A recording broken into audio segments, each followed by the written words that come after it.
Hello everyone. बेटा, जैसा कि हमने आपको बताया था कि इस समय हम लोग अनसॉल्व पेपर सॉल्व कर रहे हैं।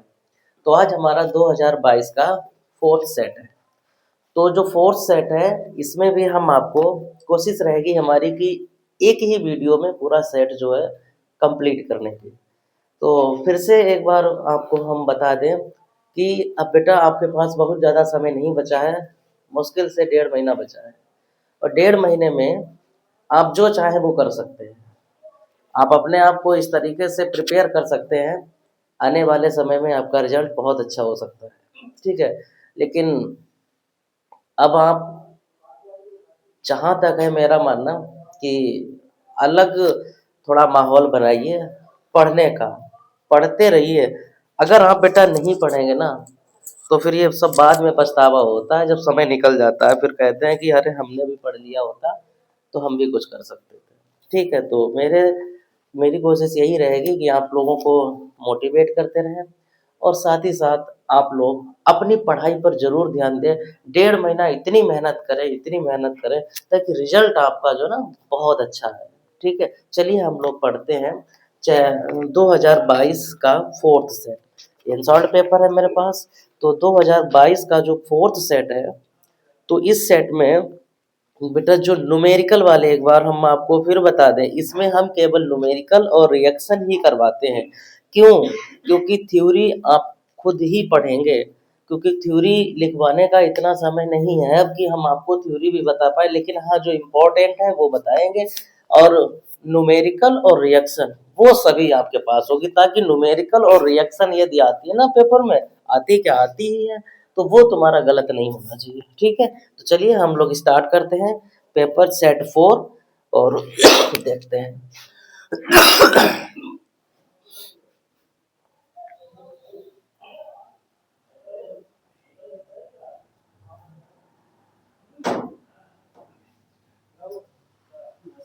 नमस्ते बेटा। बेटे देखिए, इसमें जो लिखा हुआ है अनसॉल्व पेपर सेट 4, ये कोड है जी के। ठीक है, पहला क्वेश्चन बेटा ये है, इंपॉर्टेंट है। पहला क्वेश्चन है बेटा, find the order of reaction, find the order of reaction whose rate constant, whose rate constant 2.5 into 10 to the power -2 minute inverse. बेटा इसमें क्या कहा गया है कि find the order of reaction whose rate constant 2.5 into 10 to the power -1। देखिए, इसमें आपको ऑर्डर ऑफ रिएक्शन बतानी है। ये कौन से ऑर्डर की रिएक्शन है? रेट कांस्टेंट भी दे रखा है, हालांकि जहां पर इसका यूज नहीं होगा अभी जो हम आपको क्वेश्चन सॉल्व करके दिखाएंगे। तो बच्चे कंफ्यूज रहते हैं कि रेट कांस्टेंट आया, कौन सा फार्मूला लगाए। हमने आपको यूनिट के लिए एक फार्मूला पढ़ाया होगा। जब भी हमने यूनिट पढ़ाई होगी तो हमने कहा था मोल की पावर 1 - n, लीटर की पावर n-1, और सेकेंड इनवर्स, यही हमने पढ़ाया होगा आपको। यहाँ पर हम लोग क्या करते हैं, क्योंकि मिनट में है ना टाइम, यहाँ पर हमने किस में दे रखा है? सेकेंड में दे रखा है। अब आप क्या करेंगे, मोल की पावर 1 - n, लीटर की पावर n-1, और टाइम को अब सेकेंड की जगह पर, चूंकि हमारे पास मिनट में है तो हम यहाँ पर मिनट में रख लें। ठीक है, यहाँ पर हमने टाइम को किस में रख लिया? मिनट में रख लिया। अब देखो बेटा, होता क्या है कि हमारे पास ये वाली यूनिट आनी चाहिए, क्योंकि मिनट इनवर्स है ना। अब मिनट इनवर्स यूनिट आनी चाहिए, तो हम n की वैल्यू क्या ले सकते हैं? अगर बेटा n की वैल्यू हमने 0 ले ली, तो क्या करेंगे? मोल की पावर 1 - 0, लीटर की पावर 0 - 1, और ये क्या हो जाएगा? Minute inverse. तो फिर क्या हो जाएगा, बनेगा मोल की पावर 1, लीटर की पावर -1, और मिनट की पावर -1। मतलब यहाँ पर जो हमारा क्वेश्चन बन रहा है ना, जो आंसर आ रहा है वो मोल में आ रहा है, लीटर में भी आ रहा है, लेकिन यहाँ मोल और लीटर कुछ दिया ही नहीं गया है। यहाँ पर केवल क्या दिया गया है? मिनट। इसका मतलब n बराबर 0 नहीं होगा। चलो n बराबर 1 पुट करते हैं। अगर n बराबर आपने 1 पुट कर दिया तो मोल की पावर 1 माइनस का 1, लीटर की पावर 1 माइनस का 1 और मिनट इनवर्स। देखो 1 से 1 कैंसिल, 1 से 1 कैंसिल, तो मोल की पावर क्या हो जाएगी 0, लीटर की पावर 0 और मिनट इनवर्स, इसको हम केवल मिनट इनवर्स भी लिख सकते हैं। तो हमारी ऑर्डर ऑफ रिएक्शन कौन सी होगी, फर्स्ट ऑर्डर की होगी। तो अगर आपसे कहा जाए कि find the order of reaction whose rate constant इतना दिया गया है, अब देखो इसमें कहीं रेट कांस्टेंट हमने लिखा, कहीं नहीं लिखा है, तो हमने कैसे पता लगाया, मिनट इनवर्स से। तो अब हमने देखा कि n की वैल्यू यदि हम 1 रखेंगे तो हमारी यूनिट केवल मिनट इनवर्स में आएगी। तो इसका ऑप्शन क्या होगा, या आंसर जो होगा वो फर्स्ट ऑर्डर रिएक्शन होगी। क्या होगी, फर्स्ट ऑर्डर रिएक्शन, मतलब ये वाला आपका सही है। बात समझ में आ गई है, इतना नोट करो। देखिए बेटा, अब जो दूसरा क्वेश्चन आ रहा है वो क्वेश्चन है right IUPAC name for the following coordination compound. Right IUPAC name, question दूसरा है बेटा, राइट आईयूपीएसी नेम। बेटा आईयूपीएसी नेम है दूसरा। तो देखो आईयूपीएसी नेम में हम आपको बताते हैं, ये क्वेश्चन 110% आएगा, बहुत इंपॉर्टेंट है, बोर्ड में हर साल पूछा जाएगा, जाता है और इस बार भी आएगा। तो क्या है, K3CrC2O4 का होल थ्राइस, और दूसरा है बेटा, ये तो पहला है, और दूसरा जो दिया गया है CONH3 का होल 5CO3Cl। बेटा देखो, पहला ये दे रखा है, दूसरा ये गिवन है, आपसे कहा गया है कि इसका आईयूपीएसी नाम बताइए। बहुत इंपॉर्टेंट है, सबसे पहले इसका आईयूपीएसी नाम लिखते हैं।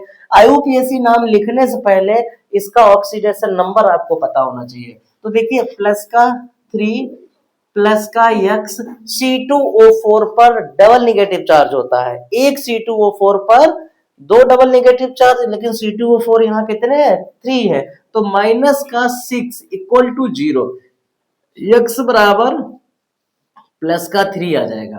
ठीक है, अब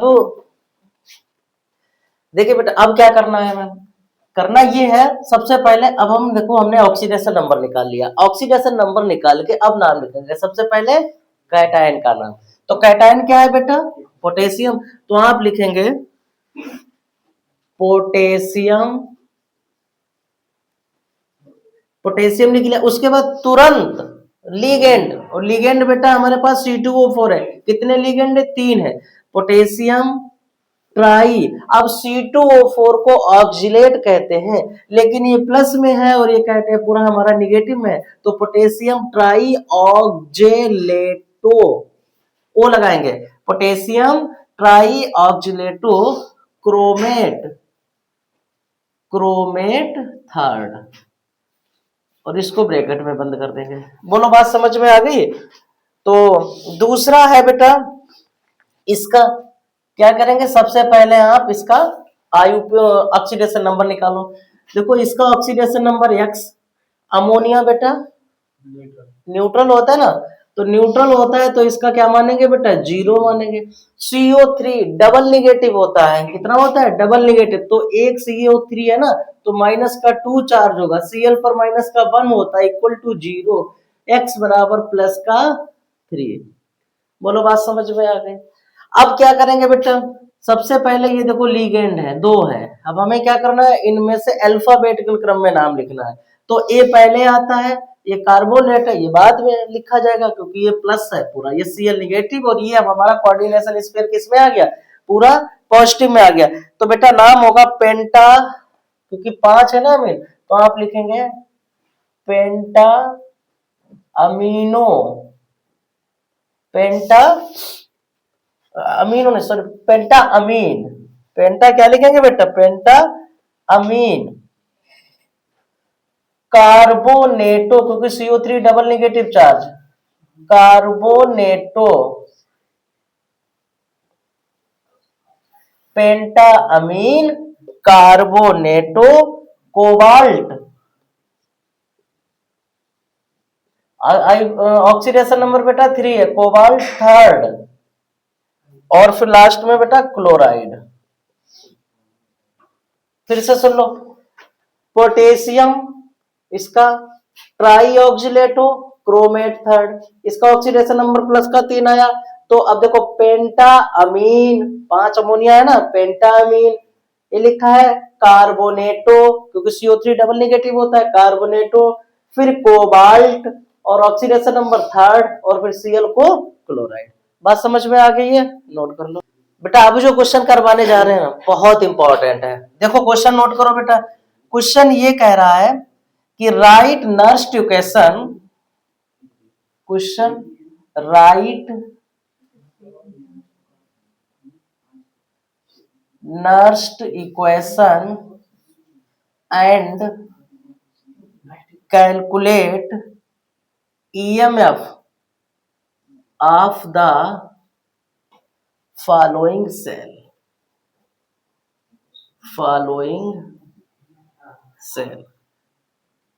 at 298 केल्विन। बेटा स्टार बना लो इसके ऊपर, 10-12 स्टार बना लो, बहुत इंपॉर्टेंट है। क्या है E0 की वैल्यू बेटा, जो E0 Cu प्लस 2 से Cu की वैल्यू है 0.34। दूसरी E0 Mg डबल प्लस से जो Mg की वैल्यू है वो माइनस का 2.37 है। अब बेटा Mg जो दे रखी है इक्वेशन तुम्हें, Mg सॉलिड से बना है Mg डबल प्लस 0.001 मोल साल्ट ब्रिज, Cu प्लस 2 से बना है Cu सॉलिड 0.0001 मोल। बेटा देख लो ये तुम्हें क्वेश्चन, और सुनिए आपको क्वेश्चन इसी फॉर्मेट में मिलेगा, बिल्कुल सेम, कोई चेंज नहीं होगा, ऐसा ही क्वेश्चन आएगा। करना क्या है बेटा, नर्स्ट इक्वेशन लिखनी है तो ई सेल बराबर e naught cell minus 0.059 upon n log product upon reactant. बेटा आप सुन लो, हमने आपको इलेक्ट्रोकेमिकल सीरीज पढ़ाई है, उस सीरीज में हमने कहा जो एलिमेंट ऊपर आएगा उसका होगा ऑक्सीडेशन, जो एलिमेंट नीचे आएगा उसका होगा रिडक्शन। Mg बेटा ऊपर आ रहा है तो क्या यहाँ पर Mg का ऑक्सीडेशन हो रहा है? इसका ऑक्सीडेशन नंबर 0, इसका +2, कम से ज्यादा की ओर ऑक्सीडेशन हो रहा है और ये रिडक्शन हो रहा है, ये ठीक है। यहाँ क्या हो रहा है बेटा, इसका हो रहा है रिडक्शन, ठीक है, और यहाँ पर क्या हो रहा है इसका बेटा, यहाँ पर इसका भी रिडक्शन हो रहा है। देखो Mg+2 से Mg होना क्या चाहिए, Mg से Mg+2 होना चाहिए, Mg से Mg+2 होना चाहिए, लेकिन उल्टा लिखा है यहाँ पर, Mg+2 से Mg लिखा हुआ है। करना क्या है, इसका यहाँ पर क्या होना चाहिए, ऑक्सीडेशन हो रहा है, इसमें भी रिडक्शन, इसमें भी, ये तो ठीक है, ये बस गड़बड़ है। करना क्या है, तो सबसे पहले अब हम बेटा E0 सेल निकालेंगे। जो E0 सेल होती है वो आप ऐसे निकाल लो, ज्यादा माइनस कम, सीधी बात, नो बकवास, ज्यादा माइनस कम करके निकाल लो। ज्यादा वैल्यू कौन सी है बेटा, 0.34। तो देख लो ये ट्रिक बता रहे, अकॉर्डिंग टू ट्रिक है, वैसे तुम निकालते निकालते थक जाओगे। 0.34 फिर माइनस, एक हमारा फार्मूले में माइनस है, और माइनस का बेटा कितना है 2.37, कितना आ गया 0.34 माइनस माइनस प्लस 2.37, बेटा कितना आ गया 7 और 4 11, 3 3 6 1 7 2, 2.71 वोल्ट आ गया। तो बेटा E0 सेल की वैल्यू कितनी आ गई 2.71 माइनस 0.059 अपन एन की वैल्यू बेटा 2 ही होगी क्योंकि 2 ही इलेक्ट्रॉनों का एक्सचेंज है। तो लॉग प्रोडक्ट में क्या आएगा Mg डबल प्लस, क्योंकि जो ऊपर होगा उसका होगा ऑक्सीडेशन, तो ऑक्सीडेशन कम से ज्यादा क्यों, इसका होगा ऑक्सीडेशन, तो प्रोडक्ट में आएगा 0.001 अपन रिएक्टेंट में ये वैल्यू आएगी 0.0001 बात समझ में आ गई बेटा। एक पॉइंट हटाते हैं, एक ऊपर वाला भी पॉइंट हटाते हैं, 1 2 3 4 एक जीरो बढ़ा देते हैं ऊपर। ठीक है, क्या काम करेंगे हम लोग, 2.71 माइनस इसको कैंसिल करते हैं, 0.0295 लॉग 10 माइनस ये ऊपर जाएगा तो लॉग 1 हो जाएगा। बोलो, आपको पता है, देखो 1 है ना, देखो लॉग तो इसमें भी है, लॉग इसमें भी है, तो लॉग तो 10 हमने लिख दिया, फिर माइनस लगाया क्योंकि हमने इसको ऊपर भेजा, तो माइनस का लॉग 1। अब बेटा लॉग 1 की वैल्यू आपको पता है कितनी होती है, 0 होती है। 2.71 माइनस 0.0295 इंटू लॉग 10 की वैल्यू 1 होती है। इसकी मल्टीप्लाई करेंगे बन ही इतना ही आएगा, तो 2.71 माइनस 0.0295। बेटा इसमें से इसको माइनस करना है, देखो 2.71 में से 0.0295, ठीक है, यहाँ 0 0 बढ़ा लो, कैरी लिया, 10 में से 5 गया बेटा 5, 9 में से 9 गया 0, यहाँ कितना बचा, 10 में से 2 गया 8, यहाँ बचा है बेटा 6 बचा है, नहीं हाँ 6 बचा है, और यहाँ पर 2.68। तो बेटा जो इस सेल की वैल्यू आ जाएगी वो 2.68 वोल्ट है। ये आंसर आ गया। बहुत इंपॉर्टेंट है ये क्वेश्चन, और ऐसे ही पूछा जाएगा 100%। बेटा आप यकीन करो कि ये क्वेश्चन तुम्हें इस पर जरूर मिलेगा। बात समझ में आ गई है, नोट कर लो। नेक्स्ट जो बेटा क्वेश्चन आ रहा है ना, ये भी महा इंपॉर्टेंट है। क्वेश्चन ये है, what is elevation in boiling point. तो एलिवेशन इन बॉइलिंग पॉइंट क्या होता है, ये तो तुम्हें लिखना है थ्योरी में। इसके आगे फिर इन्होंने दे दिया है न्यूमेरिकल। क्या न्यूमेरिकल है, ये है 12 ग्राम ग्लूकोज, बेटा 12 ग्राम ग्लूकोज इज डिजॉल्व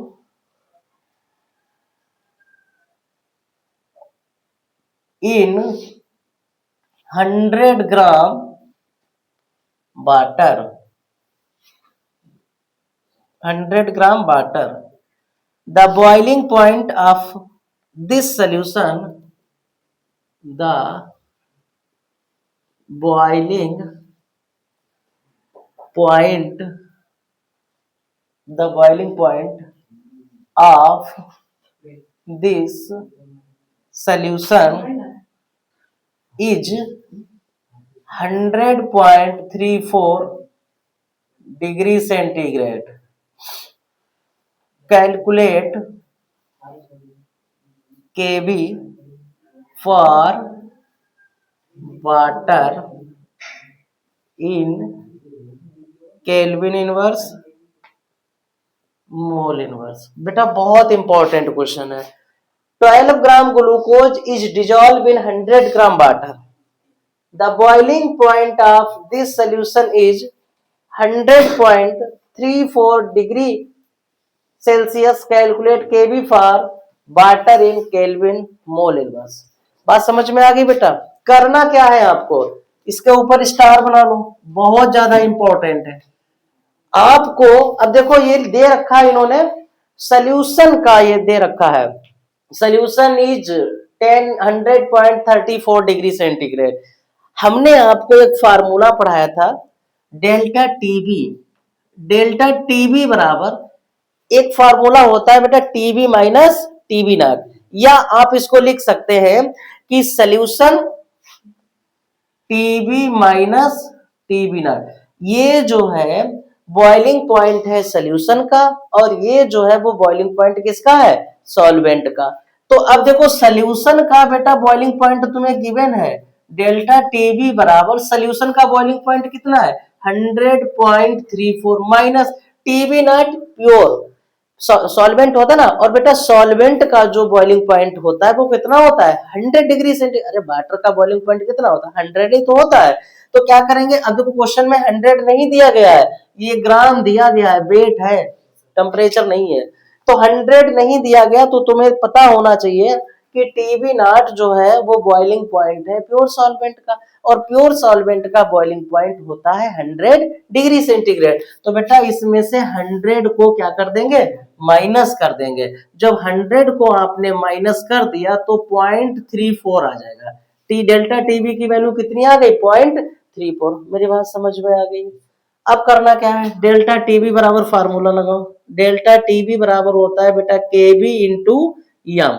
तो डेल्टा टीबी बराबर केबी, यम की वैल्यू क्या होती है बेटा, weight upon molecular weight into 1000 upon बेटा क्या हो जाता है, वेट। मेरी बात समझ में आ रही। डेल्टा टीबी की वैल्यू बेटा कितनी है, 0.34। केबी आपको बताना है। वेट, अब देखो सुन लो फिर से, वेट यहां भी है और वेट यहां भी है, वेट है दो। तो आपको क्या करना है बच्चे, यदि भूल जाए तो जो कम वाला वेट है वो रखना है ऊपर, कम वाला वेट ऊपर और ज्यादा वाला कहां रखना है, नीचे। तो बेटा एक वेट 12 ग्राम दिया गया है, दूसरा 100 ग्राम, तो कम वाला निर्भय कहां रखा जाएगा, ऊपर। तो अब ये 12 हो गया। अब 12 ग्राम बेटा है क्या, ग्लूकोज। ग्लूकोज का मॉलिक्यूलर फार्मूला होता है C6H12O6, जिसका मॉलिक्यूलर वेट हो गया 180। तो 180 नीचे रख दिया, इंटू 1000 आपका फार्मूले में ही है, अपान ज्यादा वाला वेट कितना है बेटा, 100। बोलो बात समझ में आ गई। तो 1 2 3, 1 2 3 0 कैंसिल हो गया, ठीक है। 6 2 जा कितना हो गया बेटा 12, 6 3 जा कितना हो गया 18, क्या होगा 0.34 इक्वल टू केबी इंटू 2 अपान 3। इसके नीचे 1 मान लो, क्रॉस मल्टीप्लाई कर दो। क्रॉस मल्टीप्लाई करने पर क्या आएगा, क्रॉस मल्टीप्लाई कर दिए देखो,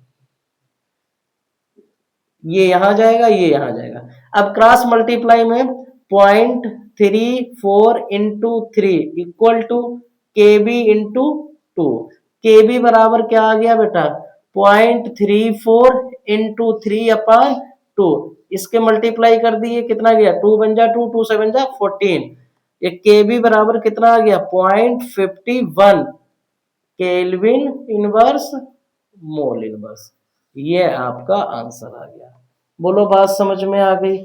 बहुत इंपॉर्टेंट क्वेश्चन है, तो उम्मीद है ये समझ में आया होगा, नोट कर लो बेटा। नेक्स्ट क्वेश्चन जो है वो, नेक्स्ट क्वेश्चन मेरा ये आता है बेटा कि for a first order reaction, question है बेटा for a first order reaction, for a first order reaction in 50 second the concentration, in 50 second the concentration, 50 second the concentration of substances remain, of substances remain, of substances remain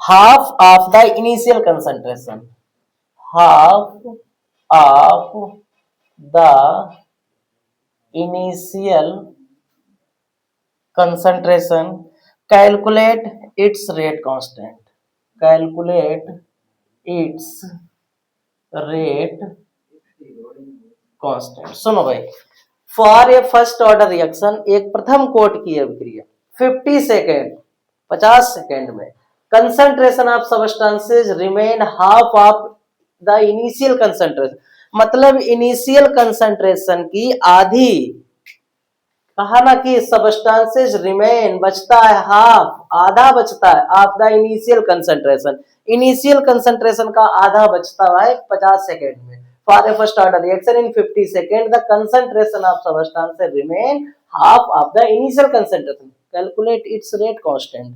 मान लो कोई भी reaction A से B बन रही है बेटा, initial concentration इधर देख लो, इनिशियल कंसंट्रेशन जो है वो इसकी है बेटा 100, इसकी है 0।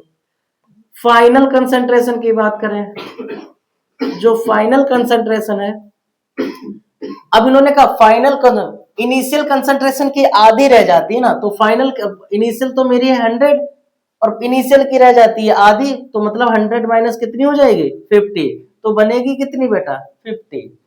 तो क्या करेंगे अब बेटा इसको लिखेंगे हम फार्मूला के बराबर 2.303 अपॉन टी लॉग ए अपान ए माइनस एक्स। देखो भाई 2.303 अपॉन टी की वैल्यू कितनी है बेटा 50 सेकेंड, लॉग ए की वैल्यू है 100 अपॉन 100 माइनस का 50, तो 2.303 अपॉन 50 लॉग 100 अपॉन 50, 50 टू जा 100, तो कितना आ गया 2.303 अपॉन 50 इंटू log 2। बेटा log 2 की वैल्यू जानते हैं आप कितनी होती है 0.3 होती है, 2.303 इंटू 0.3 अपान 50। अब देखो 3 से मल्टीप्लाई करेंगे इसको, 3 3 जा 9, 3 0 0, 3 3 जा 9 और 3 2 जा 6, 1 2 3 4, 4 के बाद पॉइंट आ जाएगा और ये 50। अब क्या करोगे बेटा 50 से यदि आप इसको करोगे डिवाइड, क्या करोगे 50 से डिवाइड करना है 0.6909 के लिए, तो बेटा इसका आंसर जो आएगा 0.0138, इसका आंसर आएगा 0.0138। कितना आंसर आएगा 0.0138। अगर आपने के बराबर पॉइंट को हटाया 1.38 कर दिया into 10 to the power minus का 2, तो ये भी आपका आंसर सेकेंड इनवर्स, ये आपका आंसर आ गया। बोलो बात समझ में आ गई है।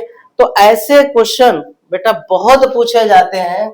ये जो क्वेश्चन है ना, कम से कम एक तो ये वाला क्वेश्चन और दूसरा क्वेश्चन जो बेटा हमने आपको इलेक्ट्रोकेमिस्ट्री का बताया, बहुत इंपॉर्टेंट है, इसको नोट कर लो बेटा। हाउ विल यू ऑब्टेन, देखो रिएक्शन में अब हम लोग वो रिएक्शन पढ़ेंगे, कम से कम 10-12 रिएक्शन है, कैसे प्राप्त करेंगे, ठीक है। हाउ विल यू ऑब्टेन, तो बेटा पहली जो रिएक्शन है, पहली ether from ethyl alcohol, ether from ethyl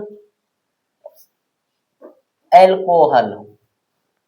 बेटा इथाइल एल्कोहल से ईथर कैसे बनाएंगे, इथाइल एल्कोहल से ईथर कैसे बनाएंगे, तो इथाइल एल्कोहल का फार्मूला बेटा C2H5OH होता है। इथाइल एल्कोहल की रिएक्शन बेटा कंसंट्रेटेड H2SO4 के साथ 443 केल्विन टेम्परेचर पे करवाते हैं, तो सीधा ईथर बन जाता है। क्या बन जाता है, ईथर बन जाता है, ठीक है। दूसरा है बेंजीन फ्रॉम फिनॉल, दूसरा है बेंजीन फ्रॉम फिनॉल। बेटा फिनॉल से बेंजीन कैसे बनाएंगे, तो ये देखो है फिनॉल का फार्मूला, और इसकी रिएक्शन यदि आपने जिंक के साथ हीट करवा दी, फिनॉल को यदि आपने जिंक के साथ क्या करवा दिया हीट, तो बेटा बन जाएगा बेंजीन, ये बन गया बेंजीन, ठीक है।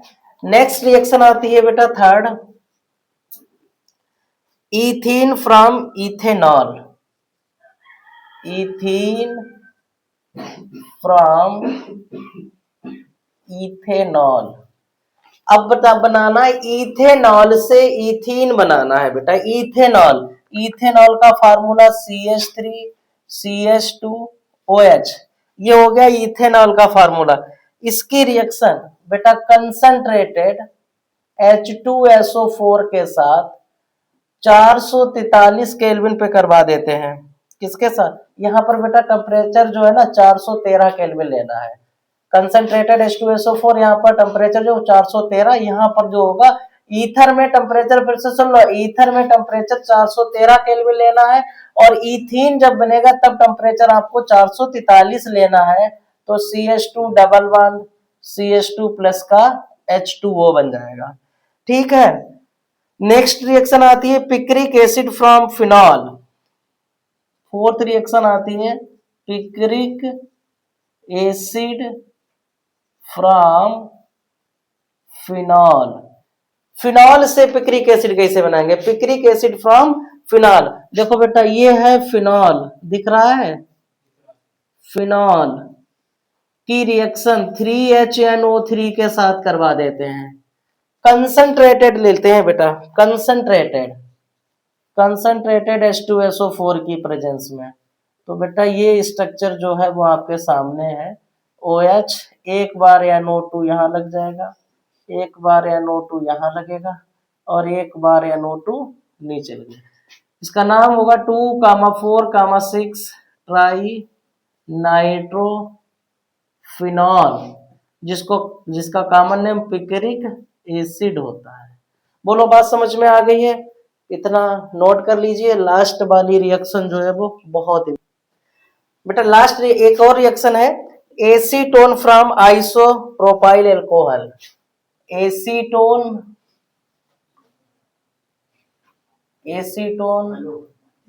From isopropyl alcohol.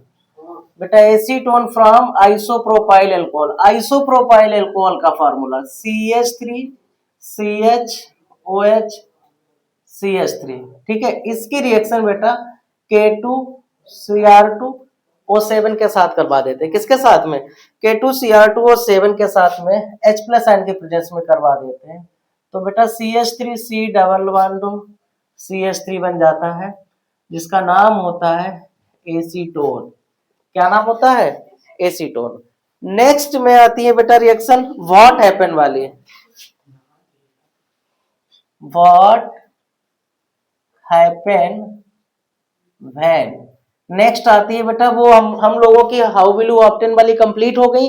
अब नेक्स्ट रिएक्शन आती है व्हाट हैपन व्हेन, क्या होता है जब। पहली रिएक्शन है बेटा, पहली रिएक्शन है ethyl bromide react with ethyl bromide react with sodium ethoxide. Sodium ethoxide. देखो भाई, ethyl bromide react with sodium ethoxide. बात समझ में आ रही? इथाइल ब्रोमाइड की रिएक्शन किसके साथ करवाएंगे? Sodium ethoxide. तो CH3CH2Br, इथाइल ब्रोमाइड की reaction sodium ethoxide plus NaOC2H5, ये सोडियम इथॉक्साइड हो गया बेटा, के साथ करवाएंगे। तो बेटा Na और Br यहां से निकल जाएगा। ये रिएक्शन विलियमसन सिंथेसिस वाली ही है। ये एल्काइल हैलाइड की रिएक्शन जब रोना के साथ करवाते हैं तो ये रिएक्शन ब्रैकेट में लिख लेना, Williamson synthesis reaction.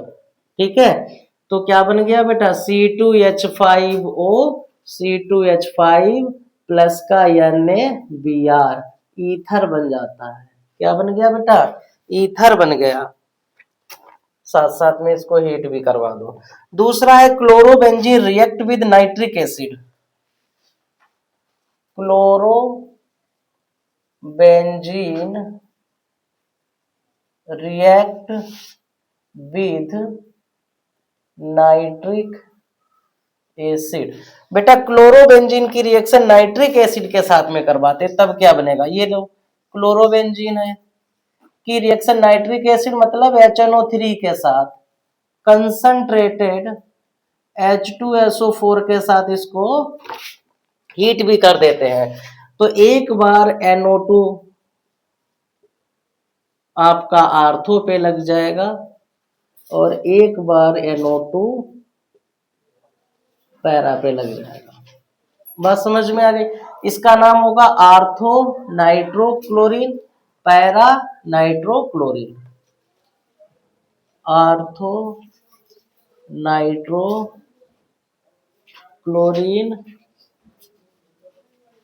Para nitrochlorine. बोलो बात समझ में आ गई? बहुत इंपॉर्टेंट रिएक्शन है ये। नेक्स्ट रिएक्शन है chlorobenzene is heated with benzene is heated with aqueous sodium hydroxide, aqueous sodium hydroxide at 623 Kelvin and 300 atm pressure. क्या होता है क्लोरोबेंजीन की रिएक्शन? बेटा ये है क्लोरोबेंजीन की रिएक्शन, जब NaOH के साथ में 623 केल्विन 300 एटीएम प्रेशर पर करवाते हैं तो बेटा फिनॉल बनता है। क्या बनता है? फिनॉल बनता है। ये आप बन गया आपका फिनॉल। दूसरा है chlorobenzene react with sulphuric acid. Next है chlorobenzene react with sulphuric acid. अगर क्लोरोबेंजीन की रिएक्शन सल्फ्यूरिक एसिड के साथ करवाई जाए तो क्या बनेगा? देखो क्लोरोबेंजीन की रिएक्शन H2SO4 के साथ में जब आप हीट करेंगे तो एक बार SO3H आर्थो पे और दूसरी बार SO3H पैरा पे। आर्थो क्लोरोसल्फ्यूरिक एसिड, पैरा क्लोरोसल्फ्यूरिक एसिड बन जाता है, सल्फ्यूरिक एसिड बन जाता है। नेक्स्ट प्लस का वाटर निकल जाएगा यहां पर। नेक्स्ट और लास्ट रिएक्शन आती है ethyl chloride is heated with ethyl chloride is heated with aqueous KOH। बेटा इथाइल क्लोराइड की रिएक्शन जब एक्वस KOH के साथ करवाते हैं तो क्या बनेगा? इथाइल क्लोराइड का फार्मूला ये होता है CH3CH2Cl की रिएक्शन जब KOH के साथ करवाते हैं, एक्वस KOH के साथ करवाते हैं तो CH3CH2OH इथाइल एल्कोहल बनता है प्लस का KCl बनता है। ठीक है। और नेक्स्ट रिएक्शन आती है बेटा ये जो how will you obtain what happen वाली जितनी भी रिएक्शन थी वो सभी हमने आपको बता दी है। अब दो रिएक्शन और बची हैं। एक बेटा बची है कैनिजारो रिएक्शन और दूसरी बची है आपकी क्रॉस एल्डोल कंडेंसेशन रिएक्शन। महा इंपॉर्टेंट है दोनों ही रिएक्शन, नोट करो इसको। बेटा जो नेक्स्ट रिएक्शन जो आती है बहुत इंपॉर्टेंट है कैनिजारो रिएक्शन। क्या होती है अभी तो हम आपको इसमें जो पूछा गया है हम वही बताएंगे, लेकिन इस कैनिजारो रिएक्शन की जो वीडियो है हम आपको अलग से बना के देंगे ताकि आपको ये पता चले कि कैनिजारो रिएक्शन देगा कौन।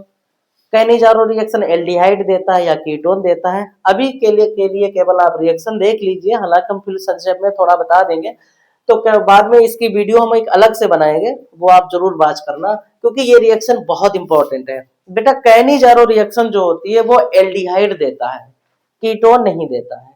कौन सा एल्डिहाइड देता है? बेटा वो एल्डिहाइड जिसके पास एक भी अल्फा हाइड्रोजन नहीं होना चाहिए। एल्डिहाइड देगा कौन सा एल्डिहाइड? जिसके पास अल्फा हाइड्रोजन ना हो। फिर इसके दो मॉलिक्यूल लेते हैं रिएक्शन में, इसके दो मॉलिक्यूल लेते हैं। एक मॉलिक्यूल का रिडक्शन होता है जो अल्कोहल बना देता है, दूसरे मोल का ऑक्सीडेशन होता है साल्ट ऑफ एसिड बना देता है। तो चलिए हम लोग देखते हैं। ये बेटा हमने ले लिया फॉर्मेल्डिहाइड। अब फॉर्मेल्डिहाइड के पास कोई भी अल्फा हाइड्रोजन नहीं है। देखिए ये तो आपका हो गया फंक्शनल ग्रुप। फंक्शनल ग्रुप से जुड़ा हुआ कार्बन होता है अल्फा कार्बन। यहाँ तो कोई कार्बन ही नहीं है। जब कार्बन नहीं है तो हाइड्रोजन कहां से होगा? तो ये हाइड्रोजन आप तो कहेंगे हाइड्रोजन तो लगा है, लेकिन ये हाइड्रोजन अल्फा हाइड्रोजन नहीं है क्योंकि अल्फा हाइड्रोजन तभी होगा जब अल्फा कार्बन होगा। ठीक है। तो इसके बेटा हमने दो मॉलिक्यूल ले लिए। कितने मॉलिक्यूल ले लिए, 2 मॉलिक्यूल ले लिए, और इसकी रिएक्शन बेटा NaOH के साथ करवाते हैं। किसके साथ करवा देते हैं, NaOH के साथ में। NaOH, कौन सा NaOH ले लेते हैं, कंसंट्रेटेड ले लेते हैं, ठीक है, कंसंट्रेटेड NaOH ले लेते हैं। तो 1 मोल का होगा रिडक्शन, सेम है, तो 1 मोल का रिडक्शन होकर बेटा एल्कोहल बन जाता है, और दूसरे मोल का ऑक्सीडेशन होकर साल्ट ऑफ एसिड, ये बन गया एल्कोहल, ये बन गया साल्ट ऑफ एसिड। ठीक है, अभी के लिए आप इतना लर्न कर लो, इतने में आपका काम हो जाएगा। अलग से इसकी वीडियो बनाएंगे, वो वीडियो आपको पूरी देखना है, उसमें विधिवत जानकारी आपको हम देंगे, बहुत इंपॉर्टेंट है। नेक्स्ट रिएक्शन आती है बेटा हमारी cross aldol condensation. Next reaction जो आती है वो कौन सी है, क्रॉस एल्डोल कंडेंसेशन। देखिए क्रॉस एल्डोल कंडेंसेशन, बेटा इस सेट की लास्ट रिएक्शन है क्रॉस एल्डोल कंडेंसेशन, स्टार बनाओ इसके ऊपर भी। सबसे पहले क्रॉस एल्डोल कंडेंसेशन देता कौन है, एल्डिहाइड देता है। तो देखो CH3 CHO 3CH2, इसकी रिएक्शन डाइल्यूट NaOH के साथ करवा देते हैं। ये रिएक्शन बेटा 4 स्टेप में होती है। ये रिएक्शन कितने स्टेप में होती है, 4 स्टेप में होती है। तो पहला स्टेप क्या करते हैं, इसके 2 मॉलिक्यूल लेकर रिएक्शन करवाते हैं, CH3 C double bond H plus CH3 C double bond H। इसकी रिएक्शन जब डाइल्यूट NaOH के साथ करवाएंगे तो देखिए बेटा ये वाला बॉन्ड ब्रेक हो जाएगा, यहाँ निगेटिव यहाँ पॉजिटिव। अब देखो ये तो आपका हो गया फंक्शनल ग्रुप से जुड़ा हुआ कार्बन, अल्फा कार्बन, यहाँ का एक हाइड्रोजन यहाँ शिफ्ट हो जाएगा और ये CH2 यहाँ शिफ्ट हो जाएगा। तो बन जाएगा बेटा CH3 C से OH CH, इसी से जुड़ गया CH2 और ये CH। अब बेटा इसको आप करवा देते हैं हीट। जैसे ही हीट करवाएंगे तो OH और H यहां से निकल गया, क्या बन गया बेटा, ये H2O निकल गया, बन गया CH3CH double bond CH CHO, पहला प्रोडक्ट बन गया। दूसरा प्रोडक्ट कैसे बनाते हैं, पहले इसके 2 मॉलिक्यूल लिए, अब इसके 2 मॉलिक्यूल लेते हैं, CH3 CH2 C double bond H plus CH3 CH2 C double bond H की रिएक्शन डाइल्यूट NaOH के साथ में करवाते हैं। तो देखिए यहाँ का हाइड्रोजन यहाँ शिफ्ट हो जाएगा और ये वाला CH यहाँ शिफ्ट हो जाएगा, बन जाएगा CH3 CH2 C से जुड़ गया OH CH बॉन्ड। अब इसी CH से बेटा ये CH जुड़ गया, इसी CH से जुड़ा है CH3, तो ये CH3 भी आ गया और इस CH से CHO भी है, CHO भी है। अब बेटा इसको कर देंगे आप हीट, तो OH यहाँ से और H यहाँ से, H2O निकल गया, क्या बन गया ये CH3 CH2 CH double bond CH3 CHO। Third step में क्या करेंगे बेटा, थर्ड स्टेप में आपको करना ये है कि पहले इसको लिखेंगे फिर इसको लिखेंगे, CH3 C double bond OH plus CH3 CH2 C double bond OH की रिएक्शन डाइल्यूट NaOH के साथ करवाते हैं। तो यहाँ का हाइड्रोजन यहाँ चला जाएगा और ये CH2 इसके साथ बन जाएगा CH3 COH CH। अब CH से ही जुड़ा है CH, तो ये CH, इसी CH से CH3 जुड़ा हुआ है तो ये CH3 आ गया और फिर इसी से ये CHO। अब बेटा इसको फिर से हीट कर देंगे तो यहाँ से OH और यहाँ से H निकल जाएगा, मतलब H2O निकल गया, क्या बन गया CH3 CH double bond C से CH3 और CHO बन गया। फोर्थ स्टेप में क्या करेंगे, पहले इसको लिखेंगे फिर इसको लिखेंगे। फोर्थ स्टेप में CH3 CH2 C double bond OH plus CH3 C double bond OH, इसकी रिएक्शन डाइल्यूट NaOH के साथ करवाते हैं तो ये वाला एक हाइड्रोजन यहाँ शिफ्ट हो जाएगा, बॉन्ड ब्रेक होगा और ये CH2 यहाँ शिफ्ट हो जाएगा। तो बन जाएगा बेटा CH3 CH2 C से OH CH फिर बॉन्ड CH2 CHO, यहाँ से OH और फिर यहाँ से H क्या निकल गया, यहाँ से H2O निकल जाएगा। बन जाएगा आपका product CH3 CH2 CH double bond CH CH। ये रिएक्शन जो है वो कैनिजा क्रॉस एल्डोल कंडेंसेशन की जो रिएक्शन है वो बेटा कंप्लीट हुई है। उम्मीद है ये रिएक्शन आपको समझ में आएगी, बहुत इंपॉर्टेंट है तो इसके ऊपर आप 2026 लिख सकते हैं क्योंकि ये रिएक्शन इतनी इंपॉर्टेंट है बहुत ज्यादा, और अकेले ही 3 नंबर के लिए है काफी, 3 4 5 के लिए अकेले ही काफी है। तो आज बेटा हम लोगों ने जो सेट कंप्लीट किया है वो 4th वाला सेट कंप्लीट किया है, 2022 का चौथा सेट आज हम लोगों ने कंप्लीट किया है। जैसा हमने कहा था कि कोशिश करते हैं एक ही वीडियो में आपको न्यूमेरिकल और रिएक्शन जितनी भी है वो सब देने की, वैसा ही हमने किया है।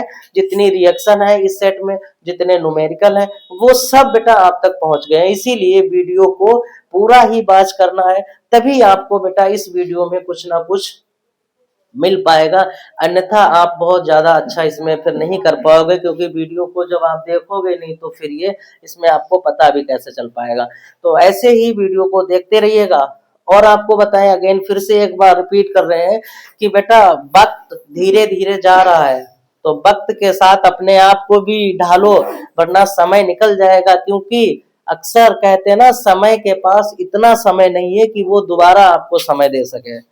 बात समझ में आ रही है? तो मेहनत करिएगा, इतनी मेहनत करिएगा क्योंकि आपको अपने आप को भी भूल जाना है और अब आने वाला जो एग्जाम है आपका उस पर पूरी तरीके से तन मन से एकदम फुल एफर्ट करिएगा, इतनी मेहनत करो कि ताकि आपको लगे कि हाँ हम इस पेपर के लिए या आने वाले बोर्ड एग्जाम के लिए पूरी तरीके से तैयार है। चलिए इसी के साथ मिलते हैं हम लोग एक नेक्स्ट वीडियो में, एक नेक्स्ट पेपर के साथ में और कुछ इंपॉर्टेंट चीजों के साथ में मिलते हैं। तब तक के लिए आपको कोई भी अगर आपको प्रॉब्लम है तो वो आप अपने मैसेज के माध्यम से आप हमें दे सकते हैं और हम कोशिश करेंगे। अभी हम लोग एक वीडियो ऐसी बनाएंगे जिसमें टोटल नेमिंग रिएक्शन होगी, पूरी टोटल नेमिंग रिएक्शन होगी, फुल वीडियो बनाएंगे किसी भी दिन। तो इसीलिए कहते हैं हर वीडियो को वॉच करिए, टोटल जितनी भी नेमिंग रिएक्शन आएंगी बेटा बोर्ड में वो सब एक ही वीडियो में हम आपको बना के देंगे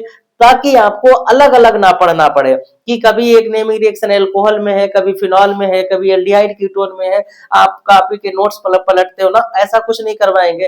बिल्कुल आप लास्ट तक बस बने रहिए, इतना कंटेंट दे देंगे कि बेटा पेपर तुम्हारे नोट्स से बाहर का नहीं आएगा, जितने भी क्वेश्चन आएंगे वो सब आपके नोट्स में होंगे।